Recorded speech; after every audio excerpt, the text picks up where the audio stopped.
കൊല്ലം ജില്ല കേന്ദ്രീകരിച്ച് വാഹനങ്ങളിൽ നിന്ന് ബാറ്ററികൾ മോഷ്ടിക്കുന്ന സംഘത്തെ ഇരവിപുരം പോലീസ് പിടികൂടി. സംഭവസ്ഥലത്തെത്തിച്ച് പ്രതികളെ തെളിവെടുപ്പ് നടത്തി.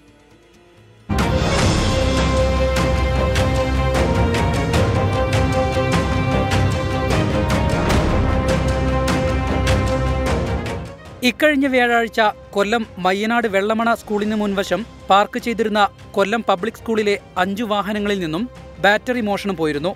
കൊല്ലത്ത് തന്നെ 2 സ്വകാര്യ ബസ്സുകളിൽ നിന്നും ബാറ്ററികൾ മോഷണം പോയതോടെയാണ് പോലീസ് ഉണർന്നു പ്രവർത്തിച്ചത്. പരാതി കിട്ടി 24 മണിക്കൂർ കൊണ്ട് മുഴുവൻ പ്രതികളെയും ഇരവിപുരം പോലീസ് പിടികൂടുകയായിരുന്നു. പ്രതികളെ പിടികൂടിയതോടെ ജില്ലയിലെ പല ഭാഗങ്ങളിൽ നടന്ന ബാറ്ററി മോഷണത്തിന്റെ കഥകളും പുറത്തുവന്നു. കൊല്ലം മയ്യനാട് താന്നി സുനാമി ഫ്ളാറ്റിൽ മണികണ്ഠൻ, ഇരവിപുരം പിണക്കൽ പള്ളിക്ക് സമീപം തൊടിയിൽ വീട്ടിൽ അനസ്, ഓയൂർ മിയനയിൽ അമ്പലംകുന്ന് റാഷിന മൻസിൽ റാഷിദ്, ഉമേനല്ലൂർ പാർക്ക്മുക്ക് മാമ്പഴത്ത് വിള വീട്ടിൽ ശിവപ്രസാദ് എന്നിവരാണ് പോലീസ് പിടിയിലായത്. ഇതിൽ റാഷിദ് കൊട്ടിയത്ത് വികലാംഗയായ വയോധികയെ തന്റെ പെട്ടിയോട്ടോയിൽ എടുത്തുകൊണ്ടുപോയി ക്രൂരമായി പീഡിപ്പിച്ച കേസിലെ പ്രതിയാണ്. ഇരവിപുരം CI ഷിബുവിന്റെ നേതൃത്വത്തിൽ പ്രത്യേക സംഘം രൂപീകരിച്ചായിരുന്നു അന്വേഷണം. പ്രദേശത്തെ 35ഓളം CCTV ക്യാമറകൾ പരിശോധിക്കുകയും സംശയാസ്പദമായി മത്സ്യം വിൽക്കാൻ ഉപയോഗിക്കുന്ന പെട്ടി ഘടിപ്പിച്ച വാഹനം കടന്നുപോകുന്നതും സുനാമി ഫ്ളാറ്റിലേക്കാണെന്ന് കണ്ടെത്തിയിരുന്നു.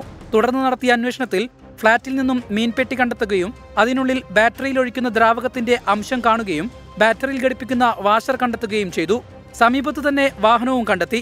ഇത് മണികണ്ഠന്റേതാണെന്ന് തിരിച്ചറിഞ്ഞ പോലീസ് മണികണ്ഠനെ വീട്ടിൽ നിന്നും അറസ്റ്റ് ചെയ്തു. പിന്നീട് കുറ്റം സമ്മതിച്ച മണികണ്ഠൻ മറ്റു പ്രതികളെക്കുറിച്ചുള്ള വിവരങ്ങൾ പോലീസിന് കൈമാറുകയായിരുന്നു. ബാറ്ററികൾ ഇവരിൽ നിന്നും വാങ്ങുന്ന ഉമേനല്ലൂരിന് സമീപം പടനിലത്ത് ആക്രി വ്യാപാരം നടത്തുന്ന ഷാജഹാനെയും പോലീസ് പിടികൂടി. മറ്റു പ്രതികളെ തിരുവനന്തപുരം കല്ലറയ്ക്ക് സമീപത്തു നിന്നും പോലീസ് സാഹസികമായി പിടികൂടുകയായിരുന്നു. ഇരവിപുരം SHO ഷിബുവിന്റെ നേതൃത്വത്തിൽ SIമാരായ അജേഷ്, ഉമേഷ്, സിവിൽ പോലീസ് ഓഫീസർമാരായ അനീഷ്, സുമേഷ് എന്നിവർ അടങ്ങിയ സംഘമാണ് പ്രതികളെ അറസ്റ്റ് ചെയ്തത്.